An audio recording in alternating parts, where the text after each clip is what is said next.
It's hard to believe that it has been almost 5 weeks since I've seen you guys. This assignment is supposed to be about Bach, and Miss Grimes asked me to do a video on why I love Bach and about Bach in general. So let's do it.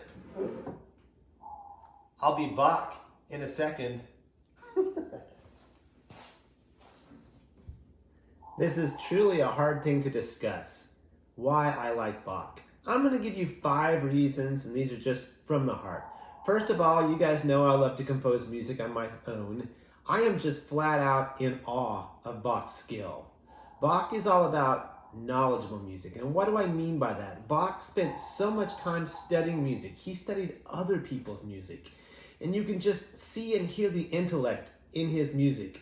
Bach is kind of a combination of everything that came before all rolled up in one. He's the best of everything that happened up until 1725, 1735.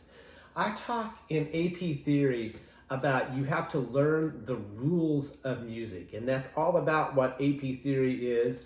If you go on to study more theory, you do another year in college, and the reason is before you can start breaking compositional rules, you have to know what the rules are.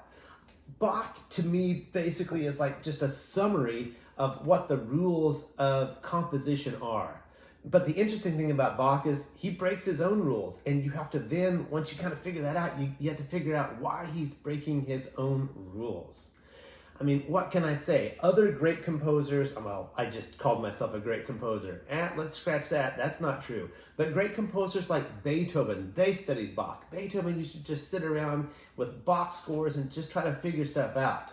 Mendelssohn, you guys know who Mendelssohn is. Mendelssohn was the person who sort of rediscovered Bach and took Bach into the concert halls and said, hey, we should all be listening to this because this is amazing music. So, all right, so that's my first reason is Bach is just a skilled composer, and I just flat out can't get enough of his intellect. Number 2, Bach is inspirational. All right, so if you take AP theory, one of my favorite speeches is about how most music is written about one of 2 things. It's about love or it's about God. And, you know, love in Bach's aspect of music is love of God.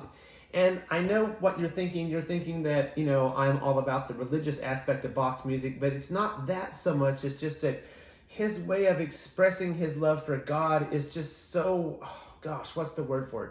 It's just so inspirational, and you can just see him trying to be something bigger than himself. And so the more you listen to Bach and the more you realize that he's trying to reach further and further to express himself, just the more inspirational he is. All right, reason number 3, polyphony. Do you guys know what polyphony is? All right, so simply put, I could take like a month trying to explain what polyphony is. It's pretty complicated. But if you know your Latin a little bit, polyphony, many sounds. So it's many things going on at the same time. Let's say that we had like 5 or 6 people and we all sang row, row, row your boat. And we all did that thing called a round where we sing music at a different time. Well, assuming we did something like that, we are singing polyphony as opposed to just straight up melody with accompaniment.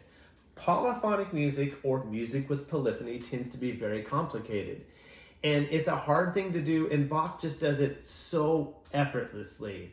So I can't get over just how the skill he has when he writes polyphony.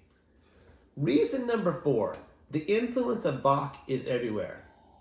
You probably don't realize it, but there have been pop songs, there have been jazz songs that have directly quoted Bach. Anybody like the Beatles? Anybody know the song Penny Lane? You know the trumpet solo in Penny Lane? That was directly influenced because the Beatles heard Bach's the second Brandenburg Concerto, rather. So the influence of Bach is just everywhere musically speaking. You cannot go to a wedding, cannot go to a funeral without hearing Bach. Heck, it's in movies, current movies, old movies. I watched Die Hard the other day, if you can believe that old movie. Do you know Die Hard? It's a 1980s movie with Bruce Willis in it. And the reception scene had what in it? You guessed it, Bach. In specific, Bach's Brandenburg Symphony No. 3. So and the other thing is the influence of Bach goes beyond music. All kinds of intellectual thinkers have gravitated towards listening to Bach.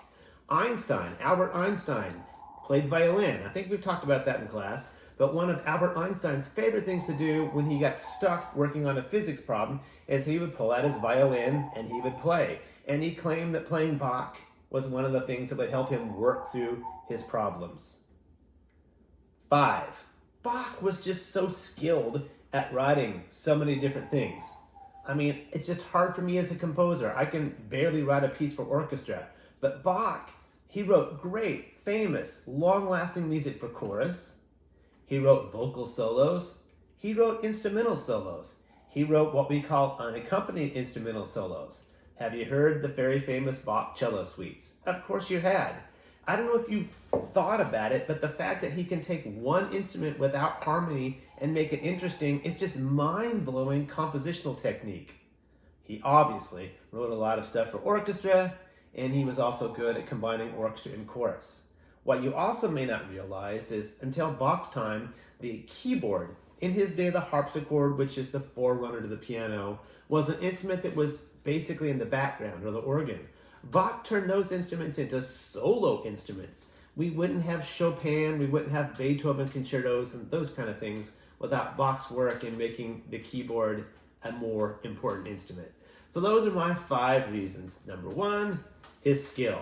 Number 2, I think Bach is inspirational. Number 3, polyphony. Polyphony is a very interesting form of composition and no one does it better. Number 4, Bach is influential. His influence is everywhere. Number 5, I just can't get over how he's skilled at doing so many different things.